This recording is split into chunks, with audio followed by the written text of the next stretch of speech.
नमस्कार विद्यार्थियों, मैं डॉक्टर अनुराग सिंह चौहान हिंदी व्याकरण की संज्ञा विषय वस्तु कक्षा में आपका हार्दिक अभिनंदन करता हूं। बच्चों, संज्ञा हिंदी व्याकरण का एक ऐसा भाग है जिसे बहुत आसान माना जाता है, लेकिन यह दिखने में जितना सरल है ये उतनी ही जटिलताएं लिए हुए है।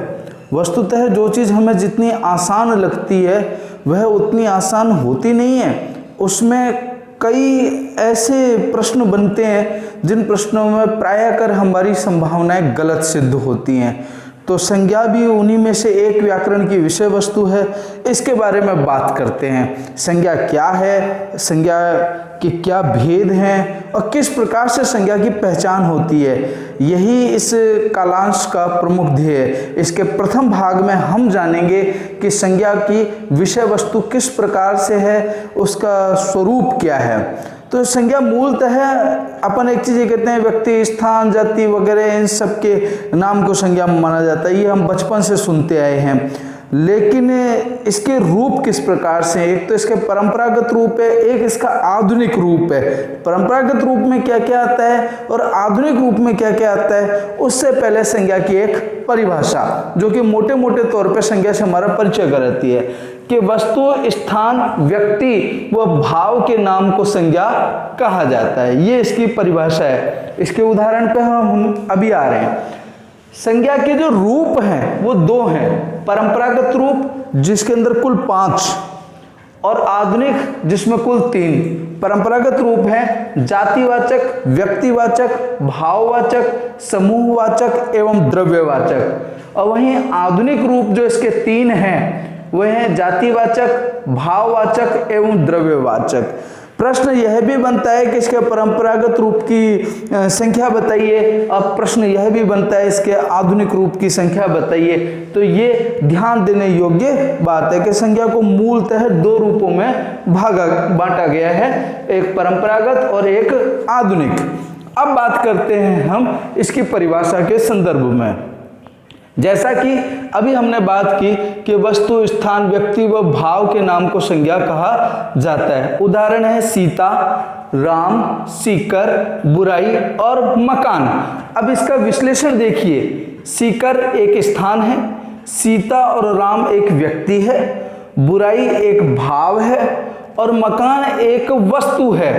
तो हमने हमारी परिभाषा के आलोक में ये चीज स्पष्ट कर ली कि किस प्रकार से स्थान के लिए क्या चीज प्रयुक्त हो रहा है, व्यक्ति के लिए क्या चीज प्रयुक्त हो रहा है, बुराई के लिए क्या आ रहा है और मकान के लिए क्या आ रहा है। इस संदर्भ में आपको एक बात बता दूं कि ये डॉक्टर किशोरीदास वाजपेयी एक बहुत बड़े भाषा व्याकरणविद हैं। इन्होंने सिर्फ एक ही संज्ञा मानी है, वह है जातिवाचक संज्ञा। और जो संस्कृत के जो आधुनिक व्याकरणविद हैं ये संज्ञा के 3 भेद मानते हैं, व्यक्तिवाचक संज्ञा, गणनीय संज्ञा और अगणनीय संज्ञा। अब जो ये द्रव्यवाचक, समूहवाचक ये संस्कृत वाले विद्वान भी मानते हैं, किंतु जो वर्तमान समय में जो प्रासंगिक माना जा रहा है या हिंदी व्याकरण का जो परिवर्तित स्वरूप है, उस स्वरूप में जो आधुनिक व्याकरणविद हैं ये संज्ञा के 3 भेद मानते हैं, व्यक्तिवाचक संज्ञा, गणनीय संज्ञा और अगणनीय संज्ञा। अब सवाल यह उठता है कि इन संज्ञाओं की पहचान कैसे की जाए, इन संज्ञाओं को स्पष्ट किस प्रकार से समझा जाए। तो हमने इसका एक वर्गीकरण किया है। देखिए, सबसे पहले हम उठाते हैं जातिवाचक संज्ञा। जाति मतलब किसी वस्तु से उसकी जाति का बोध होता हो, जैसे प्राणी जिसमें आपके गाय भी है, घोड़ा भी है, मनुष्य भी है, ये सब प्राणी है।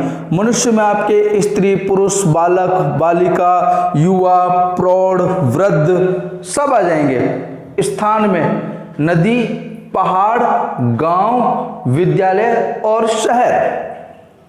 नदी, पहाड़, गांव, विद्यालय और शहर, ये जो सारी चीजें हैं ये हमें ये बताती है कि स्थान विशेष है। फिर वस्तु में पुस्तक, पंखा, दूध और मशीन, ये सारी की सारी वस्तुएं हैं। अब यहाँ पे ये जो मैंने रेड कलर में जो स्टार लगा रखे हैं ये बताने के लिए लगा रखे हैं, ये बात ध्यान देने योग्य, हमेशा याद रखिएगा कि द्रव्यवाचक एवं समूहवाचक संज्ञा को जातिवाचक संज्ञा में माना जाता है।